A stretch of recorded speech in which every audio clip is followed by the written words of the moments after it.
하나님 말씀 읽게 보겠습니다. 호세아 12장입니다. 하나님 말씀 호세아 12장 1절에서 6절의 말씀입니다. 구약성경 1267페이지 호세아 12장 1절에서부터 6절의 말씀, 하나님의 귀하신 말씀을 귀 기울여 들어주시기 바랍니다. 에브라임은 바람을 먹으며 동풍을 따라가서 종일토록 거짓과 후악을 더하여 아수르와 계약을 맺고 기름을 애굽에 보내도다. 여호와께서 유다와 논쟁하시고 야곱을 그 행실대로 벌하시며 그의 행위대로 그에게 보응하시리라. 야곱은 모태에서 그의 형의 발꿈치를 잡았고 또 힘으로는 여호와 하나님과 겨루되 천사와 겨루어 이기고 울며 그에게 간구하였으며 하나님은 베델에서 그를 만나셨고 거기에서 우리에게 말씀하셨나니 여호와는 만군의 하나님이시라. 여호와는 그를 기억하게 하는 이름이니라. 그런즉 너의 하나님께로 돌아와서 인애와 정의를 지키며 항상 너의 하나님을 바랄지니라. 아멘. 우리가 지난 시간 호세아 11장을 보면서 아버지의 하나님의 그 마음이 어떤 것인지를 한번 확인했습니다. 내가 너를 어찌 욕했느냐. 절대 포기하지 않으시는 이 아버지의 마음. 죄에 대하여 분명히 심판하셔야 되는데 그 심판을 자신의 사랑하는 독생자 아들에게 그 심판을 받게 하시고 하나님의 백성을 건지시고 지키시겠다는 그 아버지의 마음, 그분이 바로 우리의 하나님이십니다. 이제 그것을 이스라엘을 향해서도 얘기하는 거죠. 긍휼이 불붙듯 하는 그 하나님의 마음. 이스라엘이 고멜과 같다고 했잖아요. 그래서 하나님을 떠나고 언제나 우상을 숭배함으로 멸망을 받아서 마땅했던 자들이었습니다. 그러나 불붙듯 하는 그 하나님의 긍휼로 말미암아 그들을 다시 구원하시겠다는 것이었습니다. 이와 같은 하나님의 긍휼이 아니었다면 어느 누구도 그 하나님의 은혜 안에 거할 수 없을 것입니다. 우리도 역시 마찬가지죠. 아담의 허리, 아담으로부터 나온 이는 모든 사람은 고멜과 같이 하나님을 늘 배반하고 어떻게 보면 내가 하나님이 되고 싶고 하나님이 것처럼 행동할 때가 많습니다. 그 길은 결국은 멸망의 길로 가는 자들인데 그런 자들이 하나님의 백성으로 하나님께서 불러주시고 이 자리에 와서 하나님의 몸된 교회로 우리를 세워주시는 것입니다. 이게 하나님 아버지의 긍휼이라는 것입니다. 그 긍휼이 있었기 때문에 우리가 이 일을 하고 있는 거죠. 그렇기 때문에 우리는 이 긍휼의 은혜를 기억하고 우리가 하나님이 되려고 했던 그 죄로 가고 있는 길에서 돌이켜서 회개하고 하나님께로 돌아와야 하는 것입니다. 오직 하나님만을 의지하는 삶을 살아야 됩니다. 그래서 오늘 뒤에 이제 6절에 있는 것처럼 하나님께로 돌아오라 그렇잖아요. 그래서 돌아와서 인애와 정의를 지키며 살아라. 그랬더니 이스라엘이 그렇게 하였더라. 그러면 호세아가 여기 12장에서 딱 끝이 났을 텐데 호세아는 앞으로 14장까지 가야 됩니다. 과연 이스라엘이 잘 했을까요? 그렇지 않죠. 그 내용들을 우리가 앞으로 살펴보려고 합니다. 먼저 12장 보기 전에 11장 마지막 절을 같이 한번 봅시다. 11장 12절입니다. 11장 12절 우리 같이 한번 읽어봅시다. 시작. 에브라임은 거짓으로 이스라엘 족속은 속임수로 나를 에워쌌고 유다는 하나님 곧 신실하시고 거룩하신 자에게 대하여 정함이 없도다. 호세아 선지자가 북이스라엘과 남쪽 유다의 죄를 고발하고 있는 것입니다. 그들의 죄가 뭐냐면 에브라임은 거짓으로 이스라엘 족속은 속임수로, 거짓과 속임수. 에브라임은 북이스라엘 대표하는 족속이고 지파이고 그리고 그래서 그들이 거짓과 속임수로 하나님을 애웠었다고 얘기합니다. 또한 유다는 신실하고 거룩하신 하나님에 대해서 정함이 없다고 얘기합니다. 에브라임과 북이스라엘은 거짓과 속임수, 그리고 남쪽 유다는 계속해서 하나님께 대하여 정함이 없다는 거죠.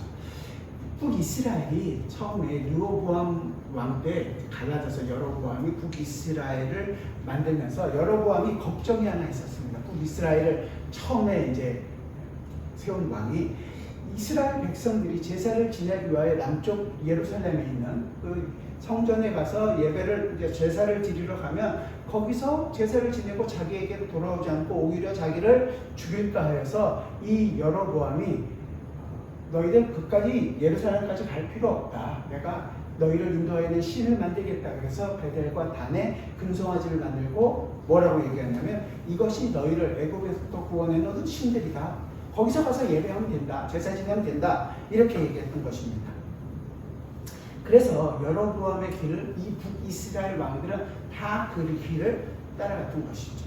그래서 우상을 통해서 이 백성들에게 거짓과 속임수로 하나님께로 가는 길을 막은 것이었습니다. 남쪽 유다는 여기 있는 것처럼 신실하고 거룩하신 하나님 앞에 정함이 없다고 얘기해요. 이 정함이 없다라는 것은 쉼이 없다, 배회한다, 방랑하다 이런 것입니다. 우리를 얘기하면 좀 부평초 같은 인생 좀 이해가 되시나요? 흔들리고 이러면 제가 그 10장에서 설교를 하면서 한번 정함을 두 마음에 품었다는 내용에 대해서 설교를 한번 한 적이 있습니다. 여러분들이 기억하시길 바라고요. 하나님께 대한 마음을 가진 것이 아니라 자기 소견에 오는 대로 행동했던 것을 두 마음을 품었다는 거예요. 두 가지 마음이 있는 거예요. 이랬다 저랬다 이런 것이 아니라 하나님께 가야 하는 마음이 아니라 내 소견에 오른 대로 했다는 말입니다. 그렇기 때문에 그들은 날마다 흔들리는 거예요. 왜냐하면 우리가 완전히 반석 위에, 우리 스스로가 반석 위에 있는 것이 아니라 우리는 흔들리는 갈대와 같은 인생이기 때문에 그렇습니다. 남쪽 유다가 북이스라엘보다 조금 더 어떻게 보면 제사도 제대로 하고 있고 그래서 나을지 모르겠지만 모두가 다 하나님에 대해서는 이랬다 저랬다고 하나님께로 가는 인생은 아무도 없더라는 것입니다. 하나님을 온전히 섬기지 않은 것입니다. 그러니까 북이스라엘이나 남쪽 유다나 모두 다 음란한 고멜과 같은 인생이었다. 근데 그들의 모습이 바로 어떻게 보면 오늘날 우리의 모습과도 똑같습니다. 우리가 예수님을 믿는다고 하면서도 오히려 예수님을 가로막고 있지는 않은가 우리 자신을 좀 돌아봐야 하지 않겠습니까? 예수님이 얘기하신 것처럼 자신도 천국에 들어가지 못할 뿐 아니라 들어가고자 하는 사람까지 막고 서 있지는 않은가 우리 자신을 돌아봐야 하지 않겠습니까?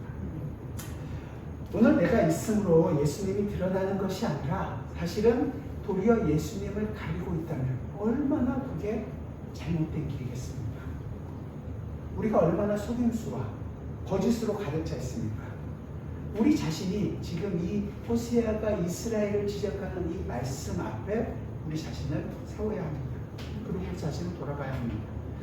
삶의 방향과 가치를 우리는 항상 우리에게 익숙한 이 세상의 가치를 가지고 내 자신도 판단하고 남들도 판단하고자 합니다.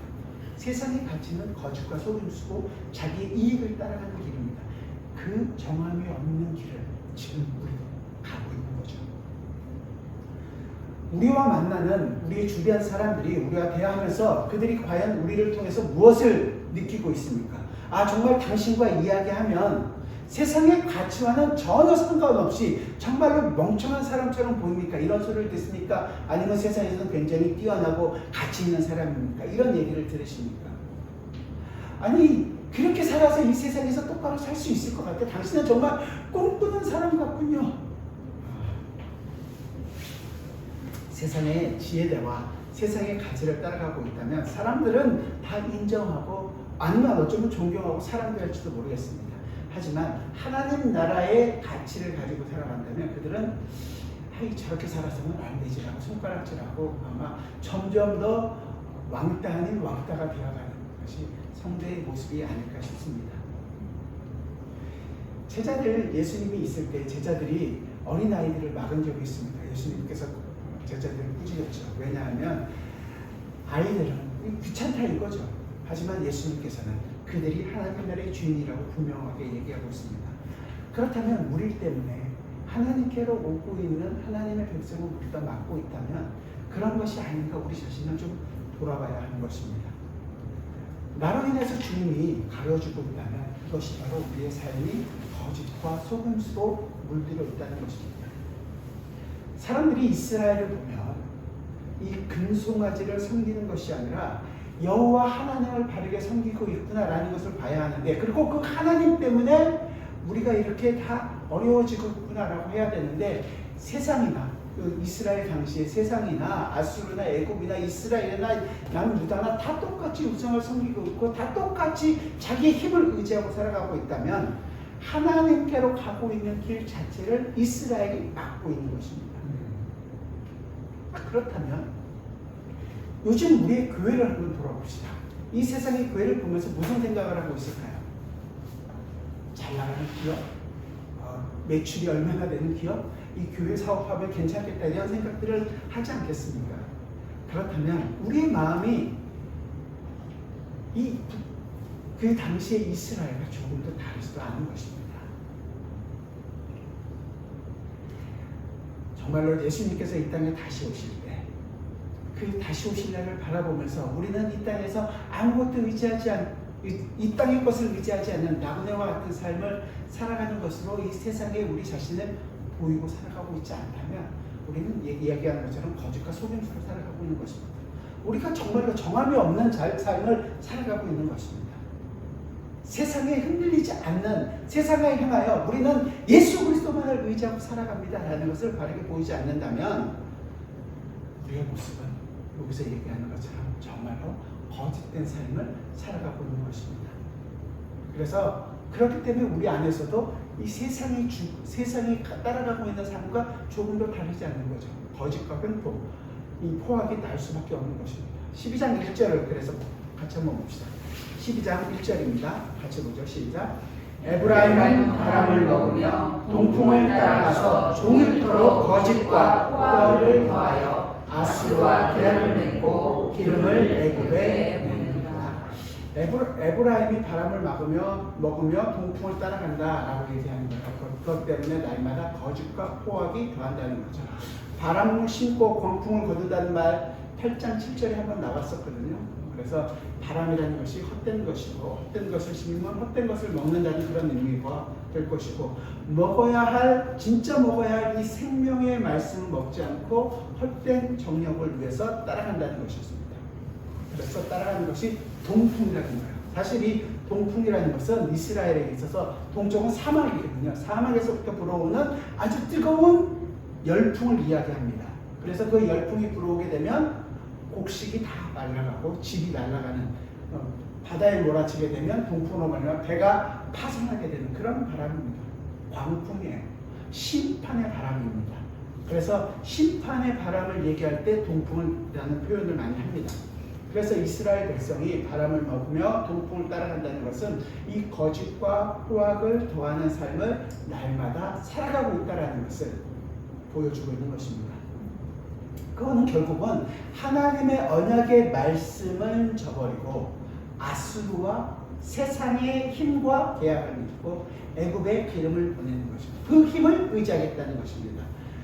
자기들을 살리는 분이 사실은 여호와 하나님이신 줄을 모르고 아수르나 애굽이나 이 세상의 힘, 그것으로 말미암아 자기가 구원을 요청하고 있다는 것입니다.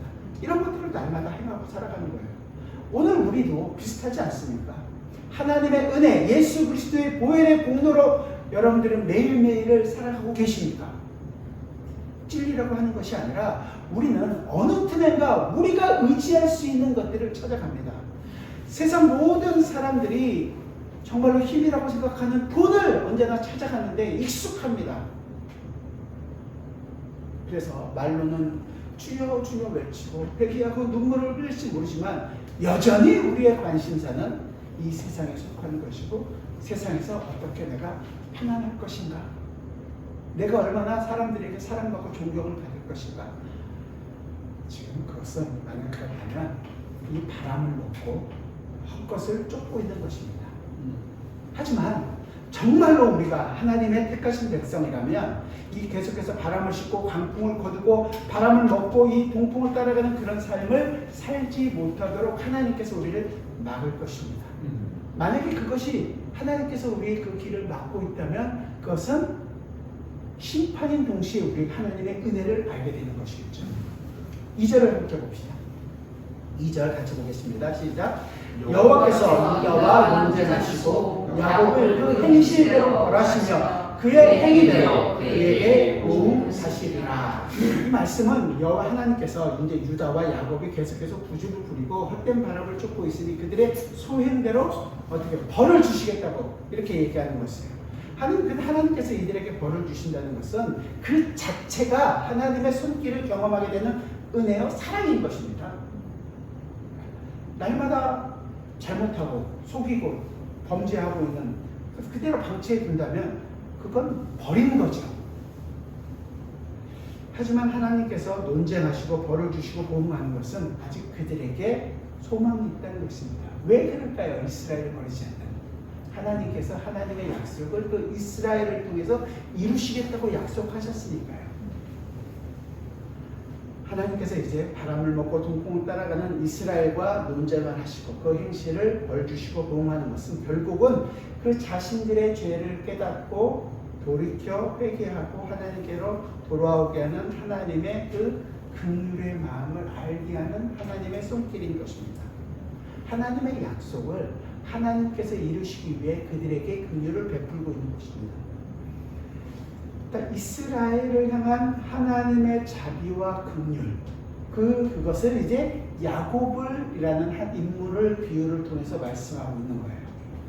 야곱이라는 인물을 여러분들은 잘 아십니까? 안다고 생각하시겠죠. 네. 그는 태어나기도 전에 이미 하나님께서 에서는 미워하고 하나님께서 야곱은 사랑하셨다고 얘기해요. 로마서에서 바울이 얘기하는 로마서 9장 13절에서 기록된 바 내가 야곱은 사랑하고 에서는 미워하였다 하심과 같으니라.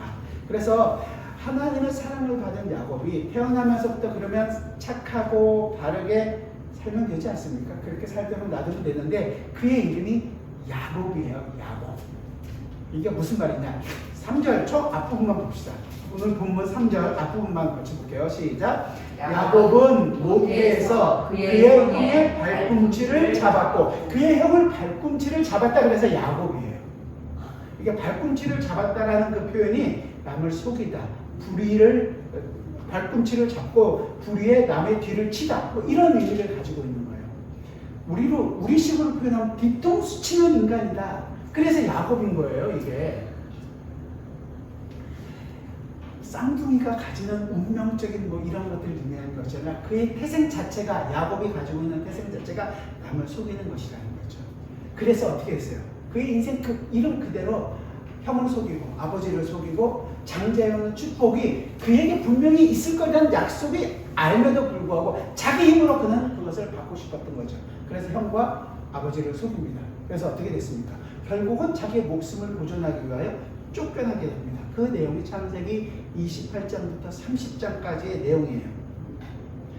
그리고 나서 도망을 가서 하란까지 도망가서 외삼촌의 집에서 살아가면서 20년을 살면서 정말로 힘든 고생을 하면서 살아가는 거죠. 그게 오늘 본문 3절 하반절부터 4절까지 내용입니다. 그 3절 뒷부분부터 4절까지 같이 보겠습니다. 시작. 또 히브론은 하나님과 겨루되 천사와 겨루어 이기고 울며 그에게 간구하였으며 하나님 베델에서 그를 만나셨고 거기에서 우리에게 말씀하셨나니. 이 순서가 뒤로 좀 뒤바뀌어 있는 거예요. 뒷부분이 지금 먼저 얘기하고 있고 이 베델에서 하나님께서 이스라엘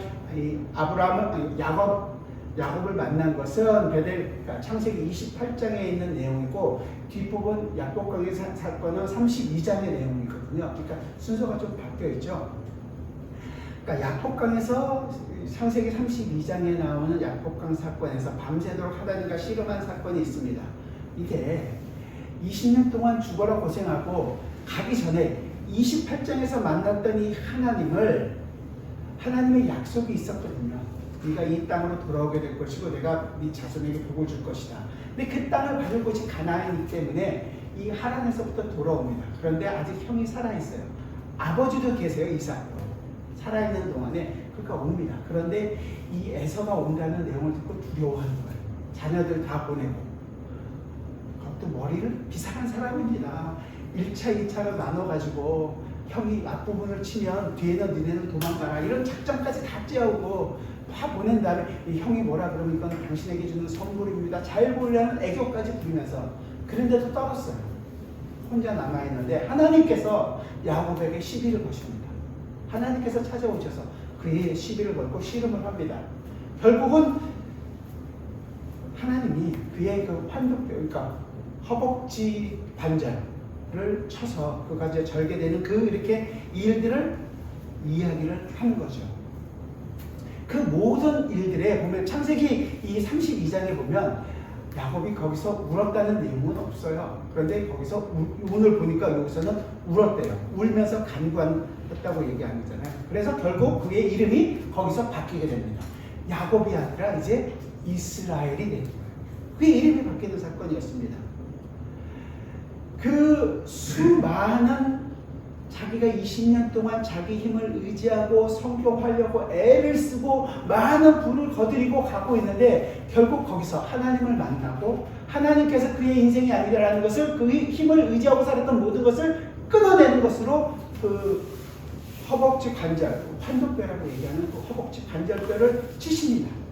그렇게 해서 이제 이스라엘이 되었죠. 자기 힘을 의지하는 것이 아니라 그는 이제 쩔뚝거리며 살아갑니다. 다리를 절어요. 지팡이를 의지하게 될 수밖에 없습니다. 자기 힘을 의지하려고 해도 의지할 수 없는 것, 그 상태를 만드시는 것입니다. 그리고 이제 그는 하나님의 약속만을 바라보고 사는 사람을 만드시는 거죠. 그 전까지는 야곱의 인생에서 야곱이 지금 왜 내려오는 거냐면 하나님께서 그 나에게 복을 주실 것이라는 그 약속을 믿었기 때문이에요. 근데 그 믿음이라는 것은 자기 자신을 지킬 하나님이었습니다. 그런데 그 하나님이 아니라 하나님 당신이 나를 통하여 하나님의 일을 이루어 가시는군요. 하나님의 하나님 되심으로 이해되는 이 하나님의 약속을 알았기 때문이에요. 이제 그래서 이제는 더 이상 자신이 자신의 힘을 의지하고 살아가는 것이 아니라 하나님의 약속 때문에 살아가는 자라는 것을 이 야복강에서의 사건을 통해서 그는 알게 되는 것입니다. 그리고 지금 하나님께서는 이러한 야곱을 비유로 말씀하시면서 호세아 당시의 사람들에게 그리고 어쩌면 오늘 우리에게도 똑같이 말씀하고 있는 것입니다. 우리도 야곱처럼 날마다 나 살기 위해서 발버둥치면서 살고 있지 않습니까? 우리도 역시 부모나 형제도 아내도 심지어 하나님도 나 자신을 도와주어야지 좋은 하나님이고 좋은 가족이고 나를 이롭게 하고 내 살림을 그래도 도움을 줄 수 있는 사람들하고 친하게 지내고 그렇게 좋은 하나님이라고 찾지 않습니까? 그러한 삶의 자세가 우리에게서도 날마다 나올 수밖에 없는 자들인 것이에요. 이것을 어떻게 우리 힘으로 막을 수가 있겠습니까? 우리 힘으로는 불가능합니다. 하지만 하나님께서 어떻게 야곱을 이 믿음의 사람으로 만들어 내시는가를 우리가 바라보게 되는 거죠. 하나님께서 하나님의 백성을 하나님의 백성답게 만드시는 하나님의 부르심과 하나님의 일하심과 하나님의 그 손길 안에는 후회하심이 없다는 거예요. 하나님 그래서 베델에서 그를 만나셨고 거기에서 우리에게 말씀하셨다라고 이야기하는 것입니다. 베델에서 그러면 언제 하나님이 이 야곱을 만나셨느냐? 28장에서 만났다고 했잖아요. 제가 28장 창세기 28장 10절부터 쭉 읽어드릴게요. 잘 들어주시기 바랍니다. 야곱이 부엘사바에서 떠나 이제 아버지를 떠나서 하란으로 향하여 가더니 한 곳에 이르러 해가 진지라 거기서 유숙하려고 그곳에 한 돌을 가져다가 베개로 삼고 거기 누워 자더니 꿈에 본즉 사닥다리가 땅 위에 서 있는데 그 꼭대기가 하늘에 닿았고 또 본즉 하나님의 사자들이 그 위에서 오르락 내리락 하고 또 본즉 여호와께서 그 위에 서서 이르시되 나는 여호와니 너의 조부 아브라함의 하나님이요 이삭의 하나님이라 내가 누워있는 땅을 내가 너와 내 자손에게 주리니 내 자손이 땅의 티끌같이 되어 내가 서쪽과 동쪽과 북쪽과 남쪽으로 퍼져갈지며 땅의 모든 족속이 너와 내 자손으로 말미암아 복을 받으리라. 내가 너와 함께 있어 내가 어디로 가든지 너를 지키며 너를 이끌어 이 땅으로 돌아오게 할지라. 내가 내게 허락한 것을 다 이루기까지 너를 떠나지 아니하리라 하시니라. 야곱이 잠이 깨어 이르되 여호와께서 과연 여기 계시거늘 내가 알지 못하였도다. 이에 두려워하여 이르되 두렵도다 이것이요 이것은 다름 아닌 하나님의 집이요 이는 하늘의 문이로다 하고 야곱이 아침에 일찍이 일어나 베개로 삼았던 돌을 가져다가 기둥을 세우고 그 위에 기름을 붓고 그곳 이름을 베델이라 하였더라. 그곳 이 성의 옛 이름은 루스더라. 이 기록이 있는 거죠. 야곱이 지금 형을 속이고 아버지로부터 축복을 쟁취한다면 도망가다가 들에서 베개를 베고 잠이 들었습니다. 그런데 하나님께서 일방적으로 나타나서 그에게 약속을 하시는 거예요. 내 조부의 하나님, 아브라함의 하나님, 이삭의 하나님이다. 너의 땅을 너희 자손에게 줄 것이다. 티끌같이 되어서 어디를 가든지 퍼져나가게 될 것이고 너로 말미암아 모든 자손이 복을 받게 될 것이다. 내가 너와 함께 있을 것이다. 이 야곱의 인생은 태에서부터 태어날 때부터 하나님께서 야곱을 사랑했다고 약속하셨습니다. 그 약속을 마침내 이루시기까지 과정이 뭐냐면 그 야곱이 20년 동안 하란에 나가서 있었지만 그 하란에서도 하나님께서 그의 인생을 지키시고 보호하셨고 지금 베델로 올라오라고 지금 얘기하고 있는 거예요. 이 말씀을 보면 이제 이 야곱의 어떠한 야곱이 하나님께 대하여 착한 일을 했나요? 선한 것이 있어서가 아니라 하나님의 이 선택, 하나님께서 야곱의 인생을 택해 주셨고 하나님께서 그의 인생 속에서 약속하셨고 하나님께서 그를 신실하게 붙드셔서 하나님의 약속을 그의 인생 속에서 확인시키시고 이루어 나가시는 것입니다. 그렇게 하나님께서 이제 그의 인생을 책임주신 것처럼 호세아 시대에도 똑같이 얘기하시는 거죠. 그렇다면 지금 우리에게도 똑같이 이야기해주고 있는 것입니다. 하나님께서는 하나님의 약속을 이루시기 위하여 우리의 죄를 대신할 그 어린 양 예수 그리스도를 준비하셨고 때가 참에 이 땅에 보내주셨고 우리의 죄를 담당하게 하시기 위하여 십자가에 죽게 하셨습니다. 하나님은 그렇게 하나님의 약속을 예수 그리스도를 통해서 이루어내셨습니다. 그 일을 이루어내신 분이 바로 여호와 하나님이시다. 5절 같이 한번 볼까요? 5절 같이 읽어봅시다. 시작. 여호와는 만군의 하나님이시라. 여호와는 그를 기억하게 하는 이름이니라. 그렇게 우리의 마음속에 우리의 심장에 예수 그리스도라는 이름을 새겨놓으시고 그 이름을 기억하게 하시겠다는 것입니다. 하나님은 이 하나님의 계획을 하나님의 방법과 하나님의 일하심으로 말미암아 결국은 우리 안에 이루어 내시겠다는 것입니다. 그런 분이시고 우리가 대대히 기억하는 바로 그분입니다. 자, 그렇다면 이 호세아 시대에 야곱에 대한 설교를 들으면서 이스라엘은 어떻게 해야 될까요? 이스라엘이 해야 하는 일들 6절에서 바로 얘기하는 거잖아요. 6절 봅시다. 6절 같이 읽어볼까요? 시작. 그런즉 너의 하나님께로 돌아와서 인애와 정의를 지키며 항상 너의 하나님을 바랄지니라. 돌아오라는 거죠. 돌아와서 뭐예요? 인애와 공의를 지키라는 것, 정의를 지키라는 것입니다. 항상 너의 하나님을 바라보라는 것이었습니다. 이 호세아 선지자는 자기 힘으로 살려고 하던 그 야곱의 인생을 꺾어버리시고 그의 이름을 바꿔서 이스라엘로 만드시는 하나님의 솜씨를, 하나님의 일하심을 보라는 것입니다. 그렇게 더 부리지 말고 하나님 앞으로 돌아오라고 얘기하는 것입니다. 우리에게도 지금 하나님께로 돌아와라. 그리고 하나님께서 우리에게 베풀어 주시는 그 인애와 정의를 지키라는 것입니다. 그래서 하나님만을 바라보라는 거죠. 이스라엘이 돌아왔을까요? 우리가 돌아왔나요? 그렇지 않습니다. 그래서 이스라엘은 다 포로로 잡혀서 나라가 망하게 되었습니다. 하지만 그 망한 가운데서도 하나님께서는 하나님의 백성을 포기하지 않으십니다. 내가 바벨론 그곳에 가서라도 내가 거기에 있는 나의 백성을 불러서 다시 한 번 더 내가 나의 백성을 불러올 것이다. 이 택하신 자들을, 남겨진 자들을 하나님께서 다시 한 번 더 부르십니다. 오늘 우리 땅에도 우리 시대에도 하나님께서는 하나님의 택하신 자들을 주셨고 그들을 지금 불러서 하나님의 백성으로 삼으시는 하나님의 그 일을 해나가고 계십니다. 우리 함께 이 일이 어떻게 이루어지는지를 바울이 얘기하는 부분을 한번 살펴봤으면 좋겠습니다. 로마서 11장입니다. 로마서 11장 25절부터 32절입니다. 신약성경 255페이지 256페이지 정도 되는데요.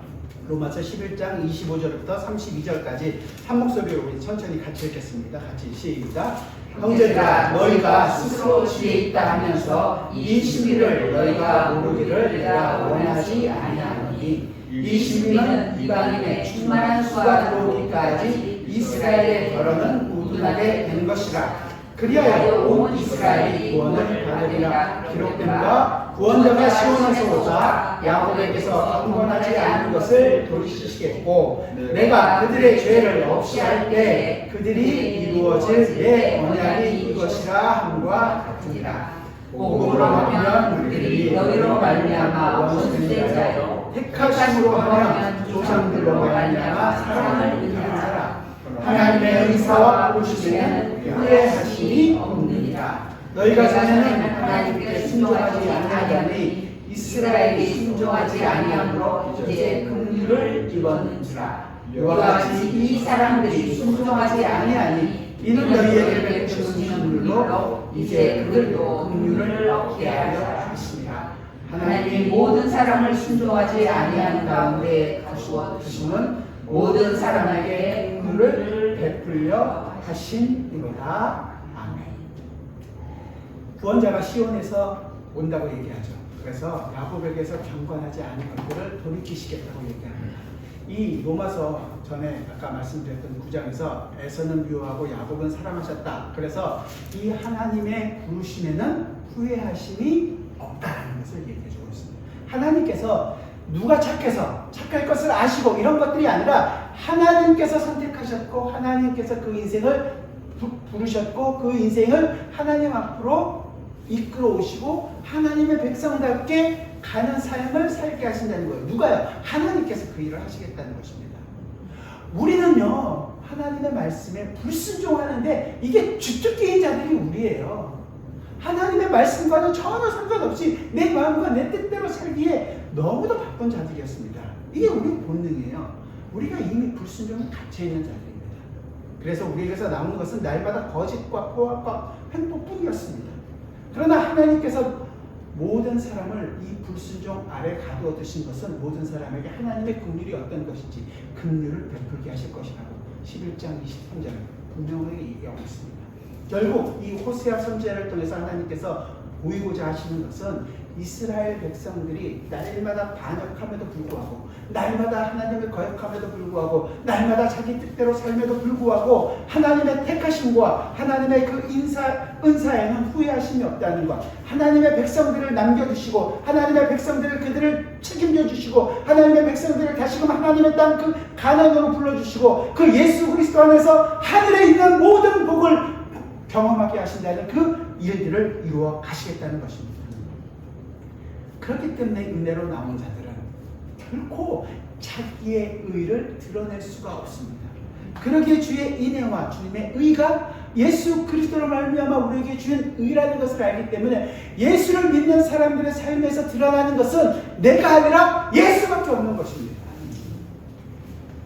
그래서 믿음의 주여, 우리를 믿음으로 이끌어 가시는 주, 온전케 하시는 이 예수 그리스도를 바라보고 예수 그리스도를 보이라는 것입니다. 히브리서 기자는 얘기하는 거죠. 히브리서 12장 2절에서 믿음의 주여 또 온전하게 하시는 이 예수를 바라보자. 그는 그 앞에 있는 기쁨을 위하여 십자가를 참으사 부끄러움을 개의치 아니하시더니 하나님 보좌 우편에 앉으셨느니라. 그 보좌 우편에 앉아서 이제 난 다 이뤘으니까 아무것도가 아니라 바로 이 성령 하나님을 우리에게 보내주셔서 이 성령을 통하여 예수 그리스도가 우리의 심장에 새겨져서 그 예수 그리스도를 통해서 내가 아버지를 사랑합니다. 그 아버지의 사랑에 나도 함께 사랑을 고백하겠습니다. 그 아버지의 이름을 기억하고 그 이름을 부르며 살아가는 자들로 우리를 삼으신다는 것입니다. 우리가 얼마나 정함이 없이 살아가고 있습니까? 그 은혜를 알았음에도 불구하고 우리는 또 정함이 없는 모습으로 살아갈 때가 많습니다. 그러나 우리의 심장에 새겨진 그 예수 그리스도를 통하여 새겨진 아버지의 이름을 기억하기에 우리는 또 돌이킵니다. 우리는 또 주님 앞에 나아갑니다. 주님, 내 죄를 용서하여 주옵소서. 그리고 내 자신을 의지하는 것이 아니라 예수 그리스도를 의지합니다. 예수 그리스도께서 이루신 일이 내 인생 속에서 드러나기를 원합니다. 예수 그리스도와 동행하는 삶을 살게 하여 주옵소서. 이게 성도의 모습이고 우리의 길입니다. 그 길을 살아가시는 여러분들이 되시기를 부탁드립니다. 기도하겠습니다. 주님, 우리가 항상 우리 자신을 위하여 살아갔습니다. 그렇게 내가 높이 쌓아준 성으로 내가 만족할 줄 알았습니다. 그러나 그렇게 싸우면 싸울수록 내 속에서는 더 불안하고 더 쌓기 위하여 더 욕심을 부리는 나의 모습들을 보게 됩니다. 오 주님, 우리가 과연 어떻게 살아야 합니까? 어떻게 이 삶을 살아야 합니까? 우리에게는 예수 그리스도의 은혜가 없이도 아버지의 그 긍휼의 마음을 알지 않고서는 살아갈 수가 없습니다. 주여, 우리를 도와주옵소서. 오 성령 하나님, 우리에게 예수 그리스도의 마음을, 아버지의 마음을 알게 하여 주셔서 내 자신을 의지하는 그 모든 삶으로부터 돌이켜 아버지를 사랑하고 아버지의 마음으로 이 세상에서 살아갈 수 있는 주님의 백성들이 되게 하여 주옵소서.